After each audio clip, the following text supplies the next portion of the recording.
Olá para todos, sejam bem-vindos mais uma vez sobre como receber o batismo no Espírito Santo e o que é o batismo no Espírito Santo. Essa questão depende do segmento religioso que a pessoa pertença. Todas as denominações evangélicas ou religiosas não têm a mesma interpretação bíblica sobre o assunto. Quanto ao recebimento, ou a forma do recebimento, ou o que seja batismo no Espírito Santo. Como alguns acham que é língua estranha, outros acham que para ser batizado não precisa falar em língua estranha, que é simplesmente o recebimento do Espírito Santo na conversão. Eu vou apresentar algumas interpretações acerca disto, mas vou dar ao mesmo tempo o meu ver sobre o assunto, no caso de ser do movimento pentecostal. Creio nos dons, mas de forma moderada, não com excesso, como muitas igrejas por aí. Alguns acreditam que a pessoa é batizada no Espírito Santo no momento da conversão.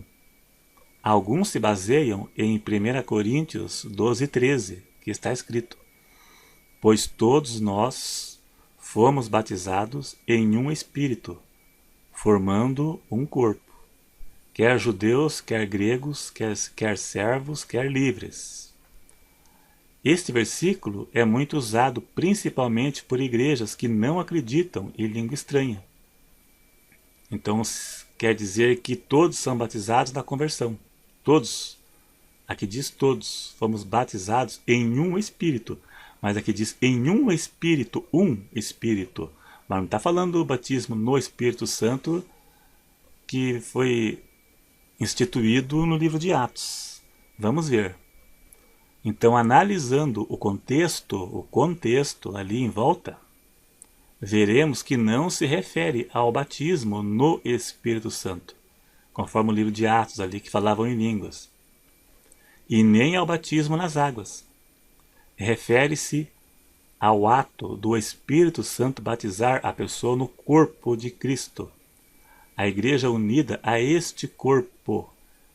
O corpo de Cristo. Veja o contexto. É só ver o contexto para ver que está falando do corpo de Cristo.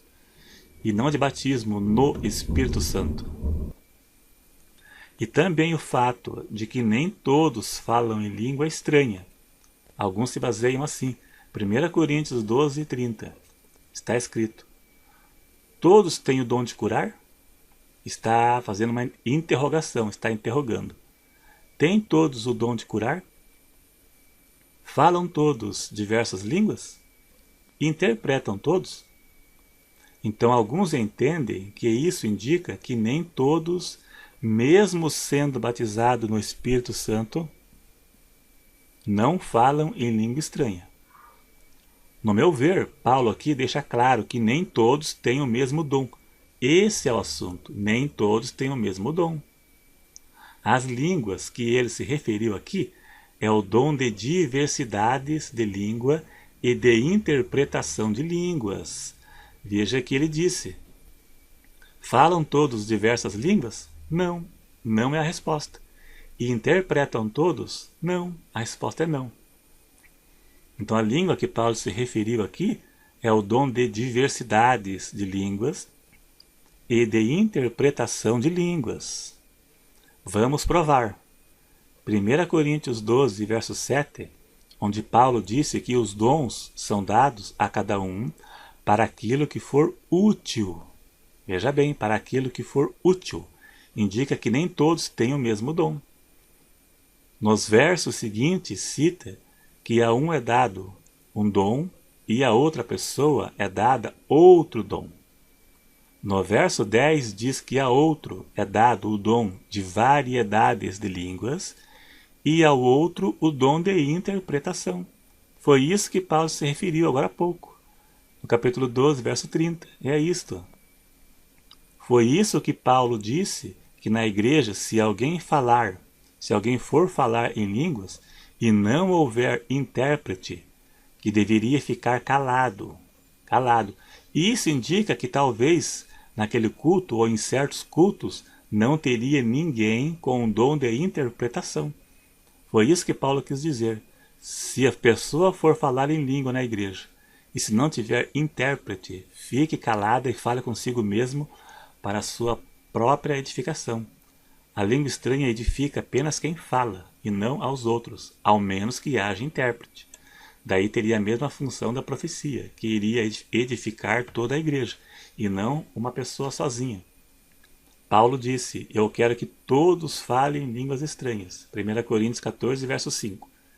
Alguns entendem que se ele disse que quer, é um sinal que nem todos falam em línguas estranhas. E, na verdade, Paulo não disse que todos não falem línguas. Esse era o desejo dele. Ele expressou o seu desejo. Ele disse que queria que todos falassem língua, mas só que mais ainda que profetizassem. Porque o dom da profecia é superior ao da língua, porque a profecia edifica a todos, e a língua estranha edifica apenas quem fala, ao menos que haja intérprete. Ele expressou o seu desejo. Mas mesmo assim, eu creio também que nem todos falam em línguas estranhas. Nem todos os crentes falam. Nesta forma de interpretação de alguns, o batismo no Espírito Santo não está totalmente associado ou relacionado ao falar línguas estranhas. Esta foi a linha de interpretação de alguns. Eu respeito, mas vou passar o meu ver como pentecostal. Claro que talvez nem todos os pentecostais podem concordar. Pentecostal, neopentecostal também, que acreditam em língua estranha, batismo no Espírito Santo, da mesma forma que nós cremos. O batismo no Espírito Santo é um revestimento, no meu ver, e de muitos que têm a mesma interpretação que a minha, é um revestimento, uma capacitação sobrenatural para pregar a palavra e testemunhar de Cristo. Atos 1, verso 8. Isso foi uma promessa confirmada por João Batista, de que Jesus batizaria com fogo. Mateus 3,11. Esse é o batismo com fogo. Profetizada pelo profeta Joel, Joel 2,28, e se cumpriu no dia de Pentecostes, em Atos 2. Alguns afirmam que as línguas faladas no dia de Pentecostes foram idiomas. Realmente houve idiomas naquele dia para que todos pudessem entender a mensagem, porque tinha pessoas de várias nações naquele local. Mas isso não se repetiu mais depois daquilo. Veja na casa de Cornélio, em Atos 10, que eles falaram em línguas estranhas quando receberam o Espírito Santo, e lá não tinha nenhum estrangeiro para que fosse necessário idiomas. Então a língua estranha deles não era idiomas. Também em Atos 19, lá em Éfeso, quando receberam o batismo, falaram em línguas, e lá eram pessoas do mesmo idioma, e não tinha estrangeiros lá para fosse preciso ouvir em sua língua. Então essa língua estranha aqui não é idioma. Então a ideia de que língua estranha é apenas idioma cai por terra. Paulo diz que língua estranha ninguém entende senão Deus. 1 Coríntios 14, 2. E idioma não é algo que só Deus entende. Ninguém vai edificar sua vida espiritual falando inglês, né? Seria estranho. Então língua estranha aqui não é idioma. Não confunda com no dia de Pentecostes. Os contradizentes pegam textos isolados e interpretam a seu modo. Mas será se todos, quando se convertem, recebem este batismo? Ele é evidenciado pelo falar em línguas estranhas? Bom, claro que todos, quando se convertem de forma genuína, recebem o Espírito Santo, pois é ele quem transforma a pessoa. O Espírito Santo regenera a pessoa. Na nova aliança, sem ele é impossível a pessoa se converter, largar o pecado, o mundo e a carne. De si mesma a pessoa não consegue. Mas em Atos, vemos o batismo no Espírito Santo como algo à parte, de ser transformado pelo Espírito Santo. batismo no Espírito Santo e a regeneração como duas coisas distintas. Toda pessoa que se converte tem o Espírito Santo, ainda que não fale em línguas. Vamos ver o exemplo em Samaria, em Atos capítulo 8. No verso 12, diz que os que creram na pregação de Filipe se batizaram nas águas. No verso 14, diz que os apóstolos que estavam em Jerusalém, quando souberam que o povo de Samaria se converteram, foram para lá. Nos versos 14 e 15, diz que os apóstolos oraram por eles para que recebessem o Espírito Santo, porque nenhum deles tinha recebido. Veja bem, se converteram, mas nenhum tinha recebido ainda. E depois os apóstolos impuseram as mãos sobre eles e receberam. Veja bem, creio que houve manifestações de línguas estranhas, porque Simão ficou maravilhado vendo aquilo, a ponto de oferecer dinheiro aos apóstolos para que tivesse esse poder de que as pessoas também recebessem o Espírito Santo quando ele impusessem as mãos sobre elas. Podemos confirmar isso, que houve manifestações, por causa de Atos, capítulo 19, que quando receberam o Espírito Santo, eles falaram em línguas. Da mesma forma na casa de Cornélio, eles também falaram em línguas estranhas quando receberam o Espírito Santo, o batismo no Espírito Santo. Já está dando para compreender. Este batismo é evidenciado pelo falar em línguas. Nem todos concordam com isso, mas eu penso assim, e muitos também. Vemos isso no livro de Atos, onde todas as vezes que recebiam o batismo no Espírito Santo, falavam em língua estranha. Vamos ver em Atos 10, 45 e 46, na casa de Cornélio, onde eles falaram em línguas após receberem o Espírito Santo. Em Atos 19, em Éfeso, que falaram em língua estranha quando receberam o Espírito Santo. Veja bem, era evidência, era evidenciado por línguas estranhas.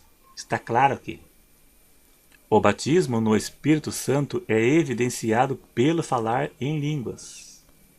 Não é a mesma coisa de ser transformado e regenerado pelo Espírito Santo no momento da conversão. É algo à parte. É uma experiência à parte. Também não significa que quem não fala em línguas não tenha o Espírito Santo, ou seja, um incapacitado. Também não. O batismo no Espírito Santo é um revestimento para fazer a obra. Uma pessoa que fala em línguas e não é obediente à palavra e nem dedicado à obra de Deus, este batismo é falso. E pode não ser de Deus, pode ser da carne ou até de algum espírito maligno. A conversão precede o batismo. Atos 5:32. Lá diz que o Espírito Santo é dado àqueles que lhe obedecem, não para perdidos e nem para crentes pecadores, crente em pecado. Então, primeiro se converte para depois receber o batismo, como foi no livro de Atos. Pedro disse, Atos 2:38, arrependei-vos e cada um seja batizado para perdão dos pecados e recebereis o dom do Espírito Santo. O requisito número 1 é arrependimento dos pecados. Esse é o primeiro requisito. Só recebe o batismo, este batismo, quem é convertido. Quem não é convertido e fala em línguas, poderá não ser de Deus. Então é apenas para convertidos. Não é algo para pecadores e nem para crentes rebeldes, que não têm comunhão com Deus. Para receber tem que pedir e aguardar o tempo de Deus, com fé, perseverança, sem desanimar. Eu conheço pessoas que estão há anos na igreja e nunca receberam. Mas são pessoas que têm o Espírito Santo, pessoas salvas, pessoas que dão testemunho. A prova que a pessoa tenha o Espírito Santo é a comunhão com Deus, e não o fato de falar em línguas. É pelos seus frutos que se identifica o verdadeiro do falso cristão. Pela comunhão com Deus, e não por manifestações. não apenas por línguas estranhas ou qualquer outro tipo de manifestação. Então, a forma de identificar o verdadeiro é pelos seus frutos. Nunca identificar uma pessoa como sendo de Deus por manifestações ou aparência de unção. Para cumprimento de seus propósitos, Deus pode usar qualquer pessoa, até mesmo uma pessoa que não tem uma plena comunhão com Deus, para cumprimento de seus propósitos.